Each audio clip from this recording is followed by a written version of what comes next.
Cult of the Lamb just released another huge update. Some would say it's the GOAT update, because it is. It is literally the GOAT update. They added all the GOATs. Tom Brady, Cristiano Ronaldo, LeBron James, that one esports player. Okay, no, they didn't. But they did add an actual GOAT to play as for a second playable character.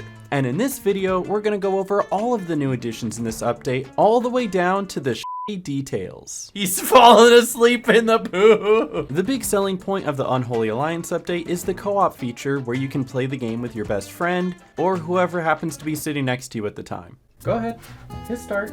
All right, Reno, hit start.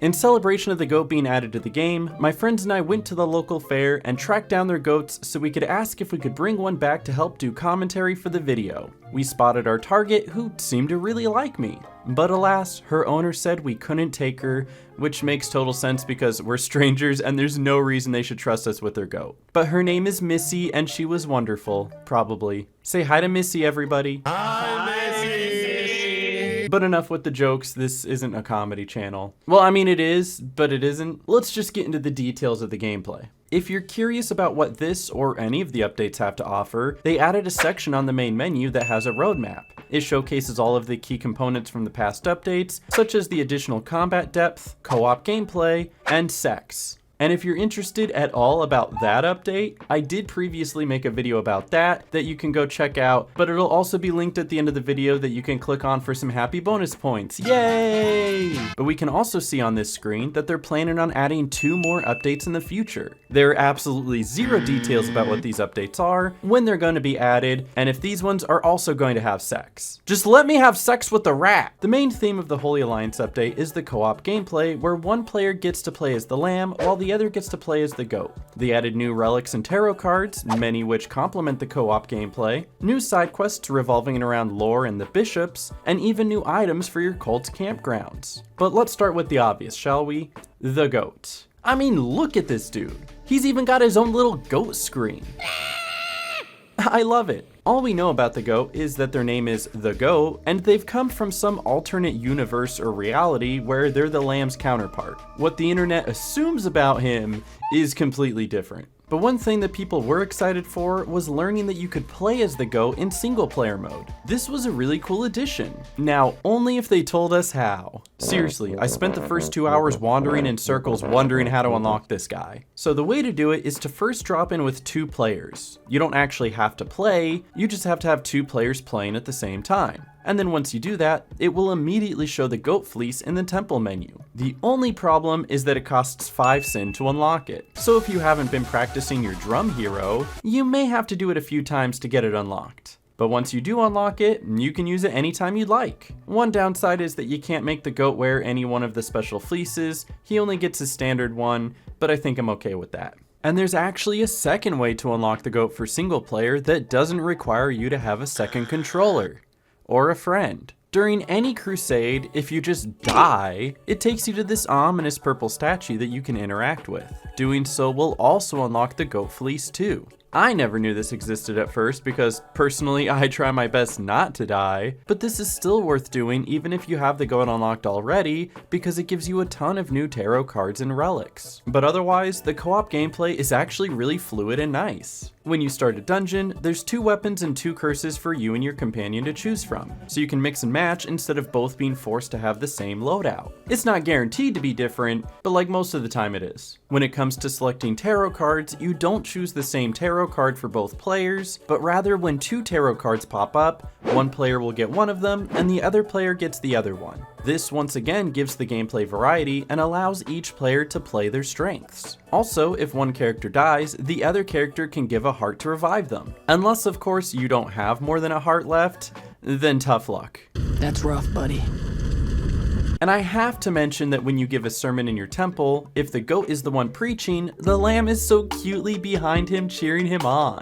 That's so adorable. There are a couple downsides to the co-op gameplay though. Like for instance, since most of the activities have been designed for one player at a time, whenever you bring up the buy menu or the temple menu, the other player is just completely taken away from whatever they were trying to do and just kind of have to sit there and wait until you're done. And because of the fact that the game has to try to center the camera around both players, even when one is dead, sometimes they become the center of the screen and the other one is running around the edges and just losing their character because they can't see where they're going. And finally, when it comes to getting a new weapon, sometimes after a battle or in a shop, 2 or 3 items will pop up like they normally do. But as soon as either character picks up one, they all disappear. So only one player gets the opportunity to choose a new weapon or a curse, while the other one just gets cucked. But overall, yeah, I think they did a good job and it is a lot of fun to play together. It's technically local co-op only, but if you're playing on Steam, you can always connect to a friend with Steam's Remote Play, or even use a program like Parsec to play together from afar.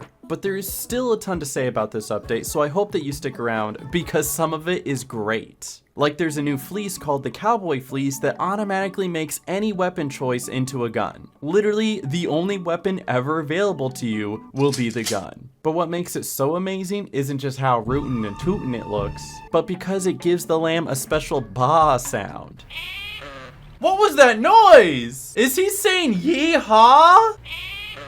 He's yee-hawing because he's got the cowboy one on! How can you not love that? There are 2 new items to build for your cult too. There's a nursery where you can keep your babies so they're not constantly wandering around where you can't find them, but it doesn't matter because you're still gonna leave them covered in and neglect them until they inevitably leave you anyways. I walk a lonely road, the only one that I have ever known. And the other one is a Knucklebones arena where you can go head to head against one of your followers each day and try to level them up. Though they only level up if you win, and I cannot win.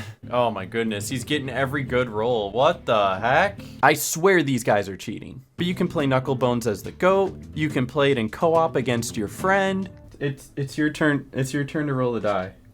Yeah, can you just... And you can even play against Twitch chat with their Twitch integration. You just can't play against the children, which sucks because I'm pretty sure that's the only way I'm gonna be able to win. And my favorite part of the update personally has to be the new lore and side quests that they gave to the bishops. You turn them into demons and take them with you through each of their old palaces and ruins, and at the end they each give you an upgrade of their relics. After completing them all, you get one more side quest from Narinder that gives you a nice conclusion, and I won't spoil that for you here because I do think the story is good enough that you should experience it for yourself. I just personally like the relic that's used to summon a little undead helper for you, and when you upgrade it, now it can summon 2 at a time, and that's even more little guys following me around.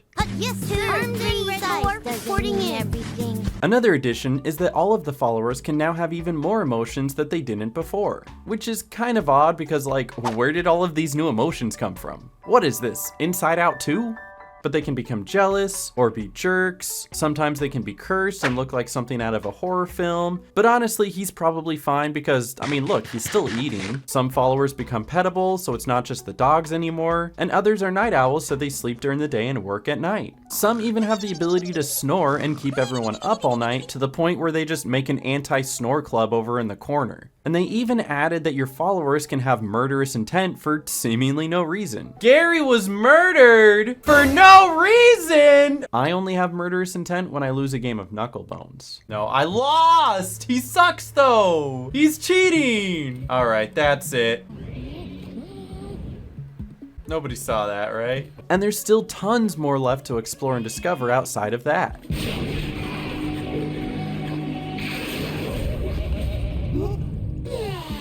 Cult of the Lamb is such an amazing game and completely worth playing for this update. Whether you've never played the game before and are thinking about getting it for the first time, or you've been playing it for a while and are deciding whether or not to pick it up again. It's actually so funny to come back to the game after a few months, not remembering anything you did previously, so everything comes as a surprise. It's Jeffree Star! Oh no! I would say that the only one big downside I've ever had with this game is that if you play it too much, there is a lot of memory that the game has to store for you. So when you're trying to resurrect a previous follower and the game has to load up the past 100 followers who died, it can take a bit of time to load, and then sometimes even crash. But it is still completely worth playing. So I hope you enjoyed this breakdown of Cult of the Lamb's new update, and any likes and subscribes are appreciated here. I did mention earlier that I made a video of the last update that you can check out up here, and also leave a comment down below letting me know what some of your best follower names are, because I need to know if anyone came up with anything better than Jeffree Star. Okay, thanks for watching now, bye bye guys, bye!